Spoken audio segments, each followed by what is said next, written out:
波兰备战俄罗斯，半年花费332亿美元。乌俄战争打到现在，不只是乌克兰变强了，还有波兰。按照波兰的说法，波俄之间肯定会有一战，时间大概就是未来3到10年内。而且如果北约出兵俄罗斯，那么波兰就是打先锋的，没点实力可不行。所以波兰在这大半年里疯狂扩充军事实力，找韩国买 K2、K9 以及 FA50，找美国买 M1A2、海马斯、阿帕奇以及爱国者，半年就花了332亿美元。要知道，波兰在2021年的军费开支也才137亿美元，在2020年只有120亿美元。这次扩充军备有点穷兵黩武那味儿了。但是如果扩军进程顺利，波兰军队将成为北约中除美国之外最强的常规军事力量，也是欧洲实力最强的部队。这就有一个问题，波兰满世界买坦克、直升机，这是打算介入乌俄战争，还是备战俄罗斯？单从装备角度来说，波兰的军事实力在整个欧洲也排得上号。其陆军在坦克、战车、火箭炮等装备的配置上都十分豪华，而且基于自身良好的工业基础，可以在战时提供稳定的后勤保障。跟大部分欧洲国家的军事情况一样，正规军数量不多，但武装程度较高，单兵素质很强。不过这些军事实力在面对俄罗斯时可能不太够用。按照波兰的说法，在未来3年到10年的时间里，波兰很有可能和俄罗斯爆发军事冲突。战争具体什么时间爆发，要看乌俄战争什么时候结束，以及俄罗斯花费多少时间来恢复元气。所以在这场战争前的这一段时间里，波兰就需要准备足够多的武器。同时，波兰还有很多苏俄标准的武器装备，跟北约现在的武器标准不一样。一旦打起来，北约援助的武器都不会用，那这个急先锋就有点不合格了。所以波兰跟韩国、美国买装备，除了提升波兰陆军部队作战能力，还能转换波兰武器装备体系，确保其国内装备系统与北约通用化。不过因为波兰海岸线较短，海军规模非常小，波兰把提升的重点放在了陆军上。4月，波兰宣布从美国采购250辆 M1A2 Spiv V3 主战坦克，第一批坦克将于2025年交付。除此之外，波兰的待收货订单还包括26辆 M88A2 大力神装甲抢修车、17辆 M1110 联合突击架桥车、776挺坦克机枪和约 3.3 万发弹药，总价值约60亿美元。9月初，波兰军队决定采购96架美制 AH-64E 武装直升机，作为下一代低空火力支援平台，取代之前装备的32架苏制米245直。预计订单总金额将超过124亿美元，而且从7月份开始，波兰政府就宣布将从韩国采购先进武器。8月下旬签订协议时，精确到980辆 K2 和648辆 K9。如果加上不久前刚刚签下的价值30亿美元的48架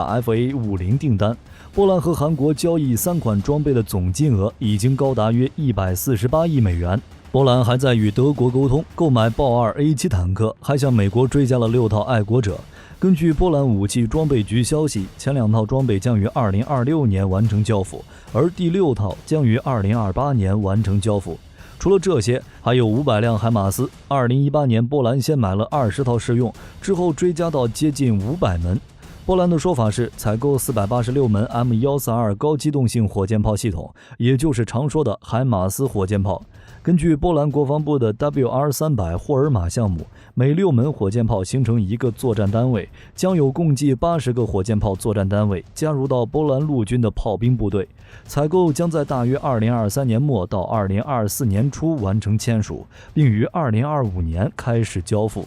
这个数量火力军只能说离谱，不过这笔钱不算是大头。波兰就买发射器，车用自己的底盘，弹药自产。除去海马斯、爱国者，波兰已先后购买了超过332亿美元的武器装备，基本上将其空军和陆军的核心装备都换了个遍。960辆 K2、250辆 M1A2、116辆 M1A1M、600辆 K9 榴弹炮。如果这些坦克到账，波兰将成为欧洲的坦克超级大国，坦克数量将超过英国、德国、法国、荷兰、意大利等多国的总和。波兰军队可以说是整个欧洲的最强陆军。在波兰国防部的疯狂采购下，波兰陆军之后将拥有1300多辆坦克、1570辆装甲车和800多门自行火炮。坦克型号包括美制 M1A2、韩国 K2 以及当前使用的进口自德国的豹2。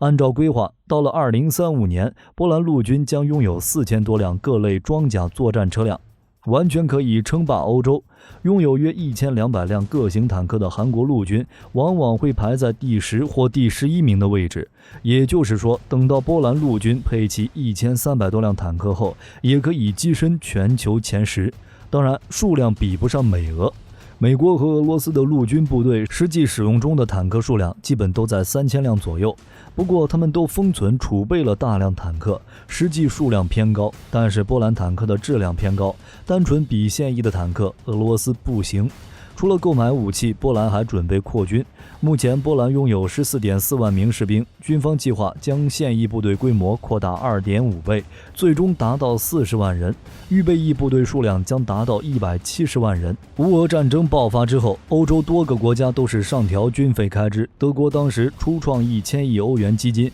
用于研发下一代主战坦克以及无人机，之后又购买 F-35A。波兰的扩军动作受到关注较低，但扩军规模则可以说是丝毫不在德国之下。具体来说，波兰政府打算将2023年军费开支从目前占 GDP 的 2.4% 提高到 3%， 已经接近一个国家在和平时期的承受极限。一般来说 1% 到 2% 是合理区间， 3% 到 4% 就有点高了，超过了 4% 就说明这个国家在军队上投入过多，有大搞军备竞赛的嫌疑。而波兰这波扩军可不是将军费开支扩大到占 GDP 的 3% 可以解决的，要想维持这支庞大的军队，需要消耗掉波兰至少 8% 的 GDP。 这笔钱咋来？找德国要。波兰还让德国对二战期间造成的损失进行赔偿的完整清单，这笔钱大概有 1.3万亿美元，还要求归还1939到1945年被德国抢走的波兰国有银行和信贷机构的资产。不过德国大概率是不会赔了，德国很早之前就说了，不打算向波兰支付赔偿，毕竟已经支付了很多的赔偿，没有理由把波兰在1953年放弃索赔的问题再拉出来聊。所以波兰大概率是缩减其他项目的支出。还有传闻说波兰军费未来将增长到 5%， 只能说有点难。波兰无法通过扩军获得直接收益，长期保持军费占 GDP 比例达 5%， 就跟自杀差不多了。波兰这批军费只能说是透支未来几年的开支，因为大部分的军备都是需要持续好几年。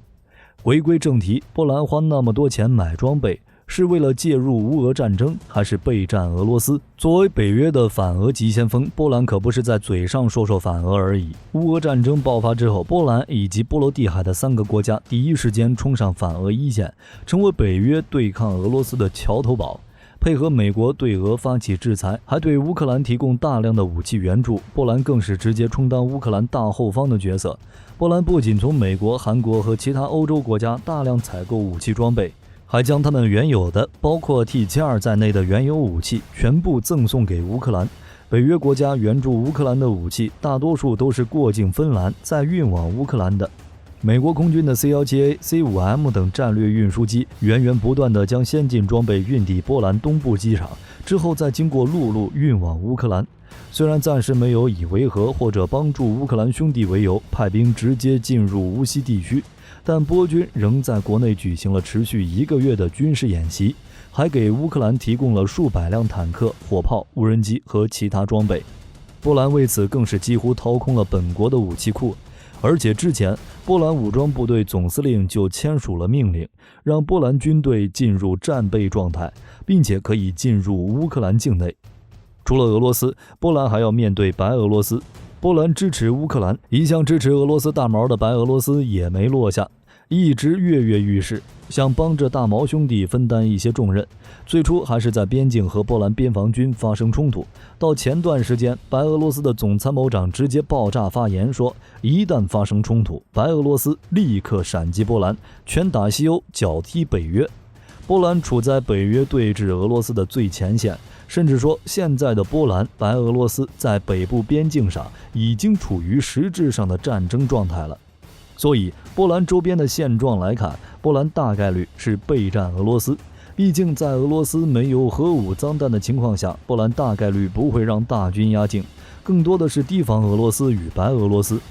这点从波兰扩建美国的军事基地上也能看出来。波兰买了96架阿帕奇，为了配备的阿帕奇武装的后勤保障，波兰打算对中西部地区的一块军事基地进行改扩建，在未来几年将扩建仓库、燃料储存库、机库等基础设施。不过，如果只认为波兰是为了阿帕奇，火力军是肯定不信的。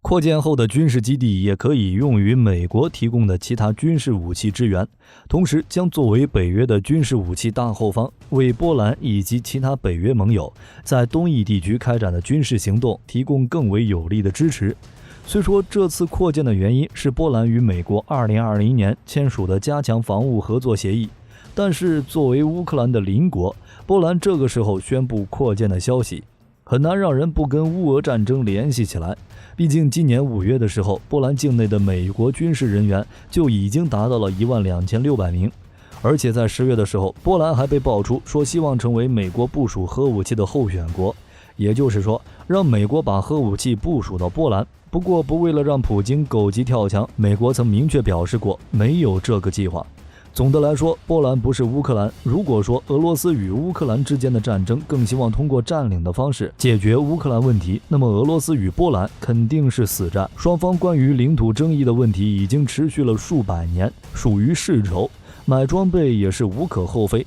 波兰购买的坦克、阿帕奇直升机、大量的 K9 自行火炮，可以会为波兰的陆军提供最好的火力支援。而 FA50 战斗机的性能尽管不算太强大，但如果配齐中距导弹和预警机，也能确保波兰的天空不会被俄罗斯天空军占领。尤其是在波兰，还能借助美国爱国者防空导弹保卫领空，以及借助至少500门海马斯火箭炮给他们的坦克部队提供弹幕掩护。已经在与乌克兰的战争中耗费了大量精力的俄罗斯军队，如果想要继续对乌克兰发动进攻，先做好打个几年的准备。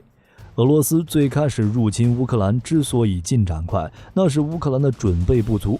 但波兰已经准备好了对付俄罗斯。波兰并不是在开玩笑，一边坚定军援乌克兰，走反俄最前沿，还在大规模增加军费开支，跟韩国、美国签订巨额军售合同，目的是想打造出一支强大的常规军事力量，威慑俄罗斯。